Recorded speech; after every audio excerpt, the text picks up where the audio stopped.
everybody, thank you so much for tuning in to watch Life's Magical Journey.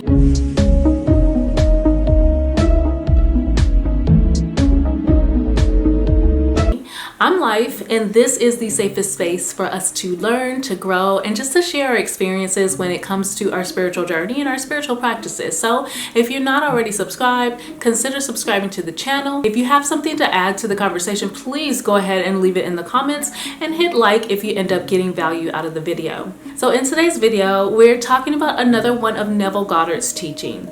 We're talking about how to live in the end, how to live as though the wish has been fulfilled. Now, we've talked about this before, but I just want to make sure that we narrow it down because I am getting a lot of emails and a lot of DMs of asking how to manifest their dreams or how to manifest their desires. Okay, so I want to help everyone. So let's go ahead and dive right in. The first thing is your awareness. Neville Goddard says that everyone is you pushed out. So therefore, everything is you pushed out. Your circumstances are because of your subconscious thoughts and feelings. So that's just a fancy way to say you create your reality. So the things that you see and feel in your reality, those come from your subconscious mind. It means that you are creating it.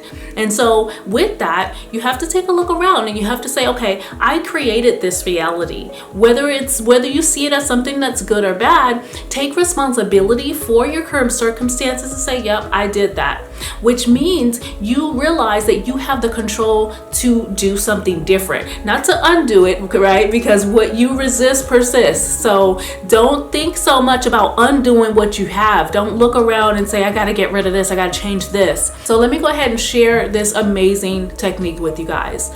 As you're going to sleep at night, what you're going to do is you're going to imagine that you are that person with the wish fulfilled. It's already done. Not that it's coming, not that you hope it comes or you wish it comes or you're sure it's coming. No, it's done. So let's take that house example I gave you guys from my visualization video. So as I'm going to bed, what I do is I imagine myself in that home. I'm walking to the front, I'm checking the doors because that's what I do here. I check the front and back door and make sure everything is everything. I might end up, maybe I was burning bay leaves in the living room earlier, so I can smell the aroma of the bay leaves still in the living room area as I pass through that area. As I pass through the kitchen, I can feel the cold tile in the kitchen. Use your senses as much as you can on your way to sleep while visualizing. You can do this during the day as well. So we already talked about that. But as you are going to sleep, if you do this, this is the closest you can really get to training your subconscious mind, is to do this as you are falling asleep. That is the closest you are. That is when that veil is a little bit more thin. You are closer to spirit world, but you are still conscious enough to consciously make the thought. You know what I mean? So you're purposely choosing to think about these things versus you're already asleep. Okay, so you're purposely making those thoughts come to your mind as you are falling asleep. You're falling asleep as that person. You just walked around the house, you made sure everything was good. You come into your room, you turn off the lights, you're going to bed in that big, beautiful home. You feel safe, you feel comforted, you feel grateful for the home as you are falling to sleep.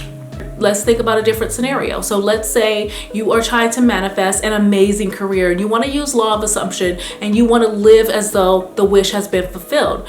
What would that person think during the day? How would they dress? The person that is in this beautiful, wonderful, fulfilling career, how would they treat others? How would they show up to the world? How would they view any bills that come? Would they be tense about their bills? Probably not. All right, so one way that I got from Rhonda Burns, she's the lady that burns, or it might be just burn, I don't remember right now. She's the lady that created The Secret. She did an interview with Lewis Holmes not too long ago that I watched. In that video, she said that what she would do with her bills before she got to be, the Rhonda Burns that she is now.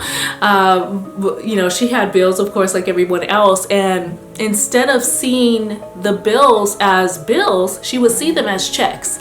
And she would see them as, checks that she was getting in the mail. She's like, oh my God, all these checks, that she would be so thankful for them. She would even add zeros and just see them as a blessing, right? Now, I know you got to go to the side and actually pay these bills. This is not about you being delusional all day and just living in la la land and acting like real life isn't happening, okay? But you can even imagine that check that you're writing for that bill, it's actually a check that you're writing to a friend. Just imagine it. Be delusional. Jake Ducey says that a lot. Like, just be delusional about it. Be absolutely living as though that you are in that great career. You are waking up early, probably, maybe you're exercising before you go to work. However you can see yourself thinking that that person would do it, the new you that is in this new career, that's how you should live. And so you're probably thinking, well, what's the balance there? Okay, what's the balance between living in reality and being delusional? So I know you can't do it all day. You live and think from the perspective of that person the majority of the time, or at least as much as possible. You are training your subconscious mind, because your subconscious mind doesn't know the difference between whether it's real or fake. Your subconscious mind doesn't know the difference if you're really seeing it or if you're visualizing it. And don't just take my word for it. Look these things up. I want you guys to do your research, read different books on these types of techniques. That is going to further instill trust in it to your subconscious, okay? Because your subconscious mind right now probably doesn't even feel like this is a real thing. You're like, life is tripping, she's over here acting funny. But once you hear about all these success stories, that is going to give you further confidence in it.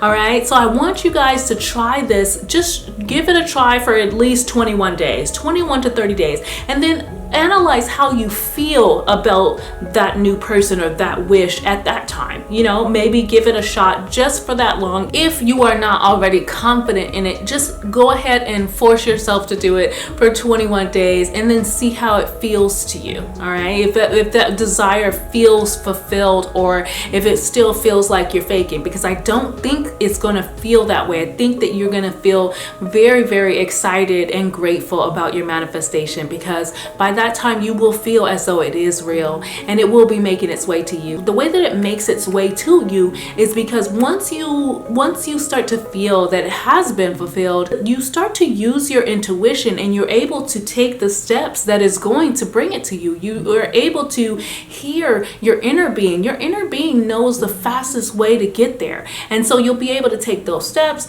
and before you know it, you'll be there and you'll be on to manifest something else. All right, so guys, I hope you really got some value out of this video. I had a lot of fun making it for you, and I'm so grateful that you've watched to the end. As usual, I'll see you next time.